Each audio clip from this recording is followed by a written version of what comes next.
Para poder entender el concepto de índice de estrés, debemos analizar la curva presión-tiempo y flujo-tiempo de una modalidad controlada por volumen con flujo constante, que es la modalidad donde se puede medir este índice.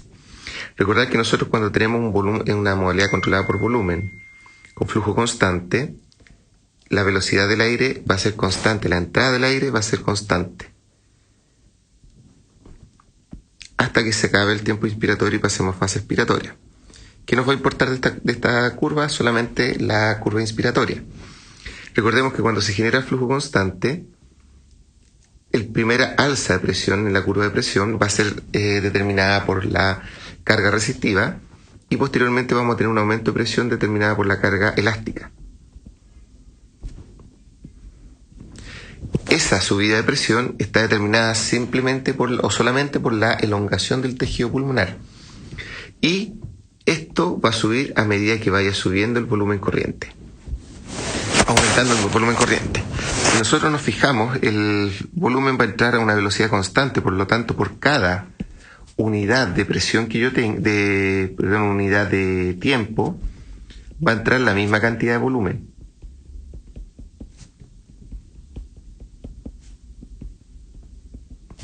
Ustedes se fijan, en esta unidad de tiempo va a entrar una cantidad de volumen específica, en esta otra, en esta otra, en esta otra y en esta otra. Si yo divido el ciclo en 5 partes, el tiempo inspiratorio en 5 partes, y tengo, por ejemplo, un volumen corriente de 500 ml, en estos primeros, en este primer quinto del tiempo inspiratorio van a pasar 100 ml, en este 100, en este 100, en este 100 y en este 100. Por lo tanto, como estoy determinando que el aire entra a una velocidad constante, yo podría decir también que por esta unidad de tiempo también podría ser una unidad de volumen. Y si ustedes se fijan, a la larga yo estoy determinando que por cada uno de estos espacios que yo tengo acá, la presión sube cada 100 ml. Por lo tanto, el volumen entra de forma constante y la presión que se genere va a determinar siempre una presión determinada por el mismo volumen. Si nosotros nos fijamos acá, si esto es volumen y esto es presión, la resultante que voy a tener de eso va a ser la distensibilidad del paciente. Y si ustedes se fijan, a medida que yo empiezo a meter aire dentro de un pulmón, ese pulmón se puede comportar distinto según la curva de distensibilidad. Recuerden que la curva de distensibilidad, la curva volumen-presión, tiene una forma de S itálica, que a volúmenes pequeños voy a requerir más presión que a volúmenes intermedios, y cuando ya sobredistiendo el pulmón voy a requerir más presión para tratar de entrar más aire a ese pulmón. Por lo tanto, va a depender de qué zona yo me estoy desplazando en esta curva, cómo se va a comportar la presión.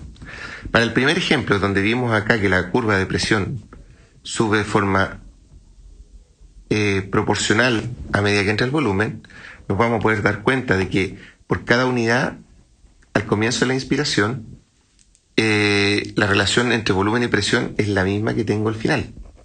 Por lo tanto, esto me está diciendo que la distensibilidad pulmonar se mantuvo constante, es igual al comienzo y al final de la inspiración. Por lo tanto, lo más probable que en esa curva el movimiento que nosotros estuvimos haciendo de aire fue de este punto a este punto. Estamos generando una inspiración en este punto, donde la distensibilidad va a ser siempre la misma. En cambio, si yo llegara a tener una curva de presión de esta forma, si volvemos al mismo ejemplo y decimos que por cada unidad de tiempo, al ser un flujo constante, yo genero el mismo volumen, si ustedes se fijan al comienzo, este cambio de volumen, recuerden que estamos mirando esta curva, este cambio de volumen generó este tremendo cambio de presión. Y al final del tiempo inspiratorio, ese mismo cambio de volumen generó muy poca presión. Por lo tanto, ¿qué pasó en esta curva a medida que yo fui inflando el pulmón? La distensibilidad fue mejorando. Cada vez requerí menos presión para introducir el mismo volumen. Por lo tanto, en esta curva cóncava hacia abajo, la compliance va aumentando a medida que yo voy metiendo volumen. Por lo tanto, me está diciendo que probablemente estoy pasando de esta zona a esta zona. ¿Y eso qué me está indicando?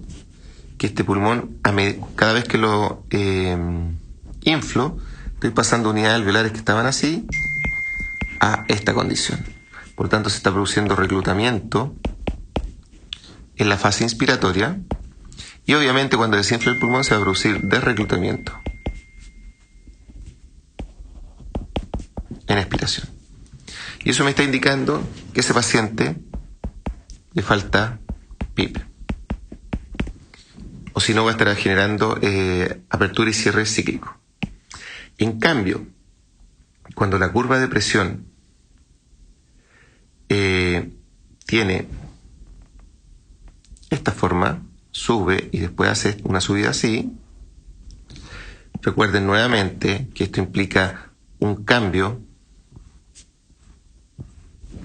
de volumen fijo y vamos a ver cómo se comporta la presión en ese tiempo.